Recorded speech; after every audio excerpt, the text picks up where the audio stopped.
May 5th will be a very important date for our students, our parents, our teachers, and our community. Today, my two guests are here to speak to that, Mr. Jim Vining and Mr. Todd Lumpkin, and I'm going to have them introduce themselves to us. Mr. Vining, we'll begin with you. Well, I'm Jim Vining. I am retired from the Resolute as an area manager, and I've been on the Rock Hill School Board for 16 plus years, currently serving as the chair.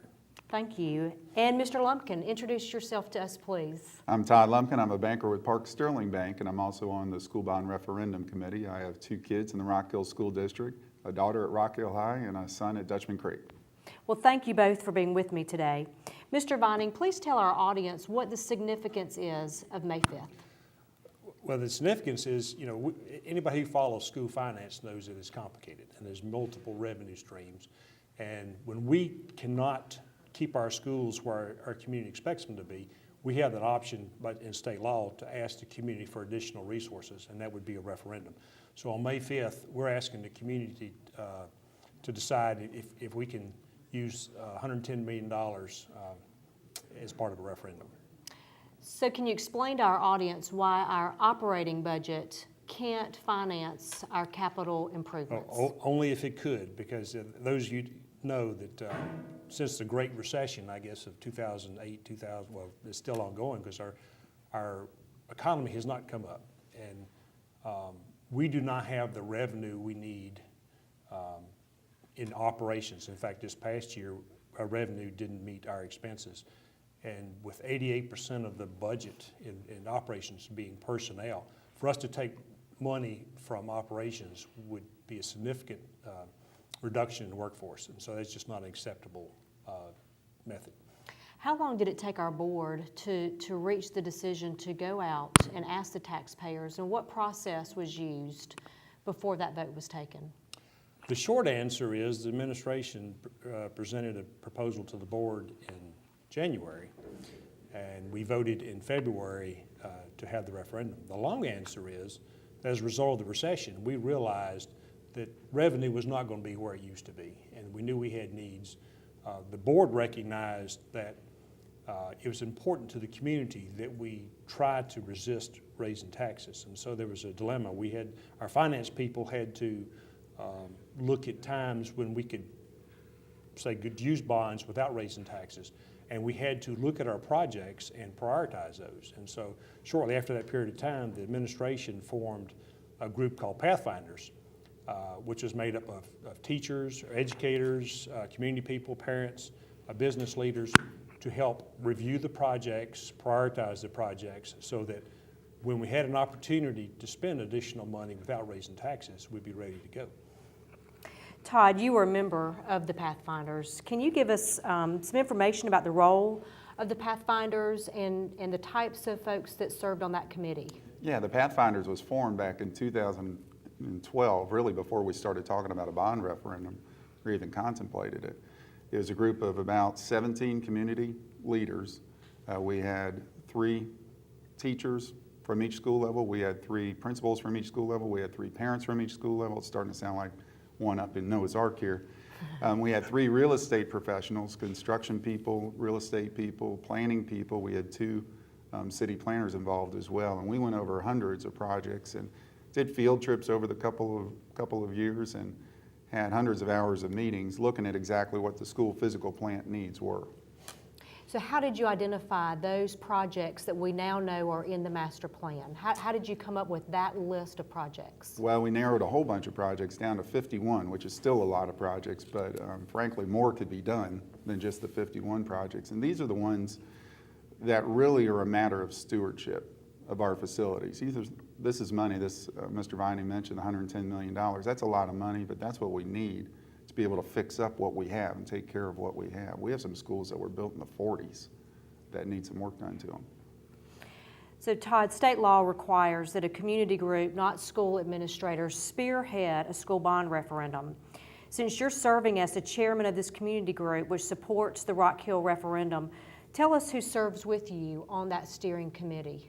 Well, there are over 30 people, so I can't go through every name, but they're folks from all walks of business, all walks of the community. There's parents, there's lawyers, there's bankers, there's a couple school board folks. There are all kinds of people that are on there, from small business, big business, all.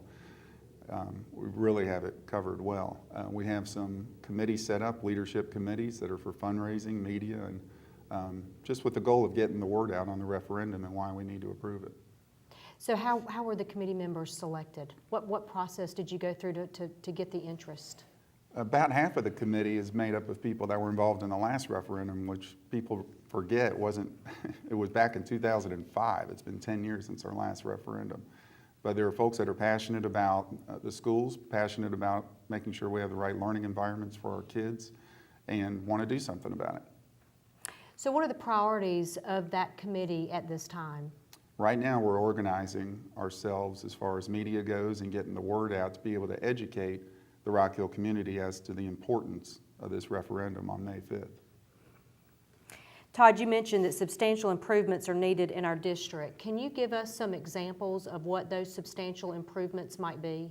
Yeah, it's mostly, as I mentioned, a stewardship issue where over half of the funds are for renovation and modernization of our existing schools. We have, as I mentioned, schools that were built in the 40s. Well, they still have plumbing from the 60s. They may have been fixed up some, but anybody that's been in some of the restrooms of some of the district schools knows that they need some upgrading and some upfitting. And all of it really is that there's nothing speculative or crazy here. It's just taking care of what we have and fixing up what we have to best provide the best learning environments for our kids. Will every school benefit? This $110 million touches every school. It touches some schools more than most. Not everybody will get equal, but it does touch every school. As I mentioned, we have 4 elementary schools that, when you think about when they were built in the 40s and 50s, there was a different need. There were different educational plans, different programs, and different building standards. Some of them, we just need to move some walls and do some relatively minor work that requires major money, but what looks like relatively minor work just to make the schools more functional, to make the core space with the cafeterias and administrative areas more functional for our kids to be able to flow and not have lunch at 10:30 in the morning, and to better facilitate some of the school activities in the cafeterias and such. We know that that the master plan looks at 5 of our secondary schools that were built in approximately the 70s. Can you share some things that might happen at those secondary schools? Yeah, we have, as I mentioned, there are minor and major improvements. The secondary schools are getting some of the major improvements. So we need everything from new roofs. In this building, we need a new HVAC system, for instance. And a lot of the hallways, if you walk down some of the hallways at Sullivan Middle, for instance, they're just dark hallways with no windows, and they're just not very good learning environments. I know that one of the items on the master plan is also activity buses. Can you share with us why activity buses would be on that list? People don't realize newer buses are still 15 to 20 years old. They're buses that need replacement, that need repair. We want to implement, very importantly, we want to implement some security systems in the buses to help protect our kids and take care of the kids as well. But folks don't realize some of those buses they see, they're taken such good care of that they're old already. Our better buses are old. Mr. Vining, I know that you mentioned earlier the amount of money, but remind our audience the amount of money that would be needed to deal with the issues that are on the master plan. And talk to us about, is all of that money going to be borrowed at one time, or will it be borrowed over time? Well, I want to restate something Todd said, that we have many more needs than what we're asking for. And so we're asking for $110 million that would be spent, or we would raise the bonds as old bonds are retiring to meet the criteria that we don't raise taxes. And that would be over about a 5 to 6 year period for those projects. So we would not go out and borrow all $110 million at one time? You know, in fact, one of the limitations is to borrow money as old bonds are retiring so that the millage rate stays the same. So again, tell our audience what kind of tax increase this would be for them. There'd be no tax increase. No tax increase. No tax increase, which is very unusual for bond referendums, at least in this state, that to ask for $110 million, which is the largest in our history, and to be able to do that without raising taxes kind of hits things Todd talked about, was, that shows the stewardship the district has been doing and continues to maintain, and respecting the taxpayers in the community. Mr. Vining, we've talked about our facilities, but is there another important question on the bond referendum? Well, certainly, facilities are important, the safety and security and everything Todd mentioned. But for us to continue to advance in the latest education initiatives, and primarily in technology, we need this money to be able to put us in a position to go forward with the latest in education.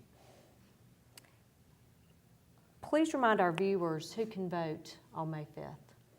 Any registered voter in the district, and in people who are not registered only have a very short time. I think it's April 3rd. If they go over to the York County Election Office in York and can sign up. They can also, after that period of time, they could go over and vote early. Because it's probably easier, instead of applying for an absentee ballot, if registered voters will go over after that time, and they will be able to vote in York. So where will people vote? Well, the early voters can vote in York, but typically it'll be the same locations as the general election in November. In fact, a lot of those are in our schools, and I saw a notice that the voting places, the average age is 52 years in our schools that are used as voting places. So they just kind of emphasize the stewardship, that we have old buildings that we maintain and are still in service, and we think it's a good value to continue to keep those in working order. Is there anything else you'd like to tell our audience? Well, I think it's important they realize the leadership that our district has had, and you look at the fact that we lead the state in the percentage of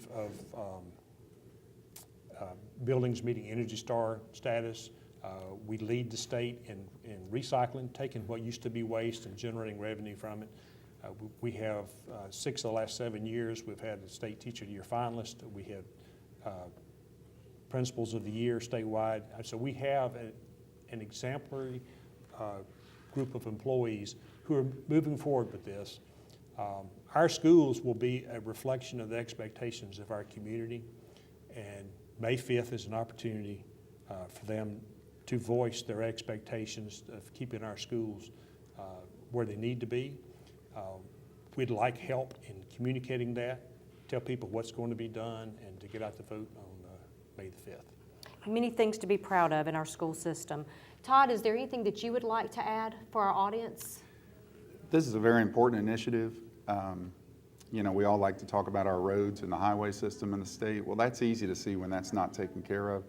Everybody doesn't get into all 24 of our facilities, and you can't see everything in all the facilities. So a lot of it is unknown to the general public. And we need to have people go onto our Facebook page. We need to have people go to our website, voteyesforourchildren.org. People need to understand what's going on in the schools, and use the word hesitantly, but it's a no-brainer that we need to do this proactively, just like you would take care of your house. Every 20 to 40 years, if you had a big house and 17,000 kids coming in and out of it every day, it would need some work, and you need to take care of these things. We need people to get on May 5th and vote. I'd like to thank Jim and Todd for being with me today. Thanks students in Martha Mensinger's class for producing today's School Talk, and today's director, Thomas Wilkes from Rock Hill High School. Join us for our community school visits in April, and those dates will be on the bulletin board. Thank you for your support of Rock Hill Schools, and we will see you on School Talk after spring break.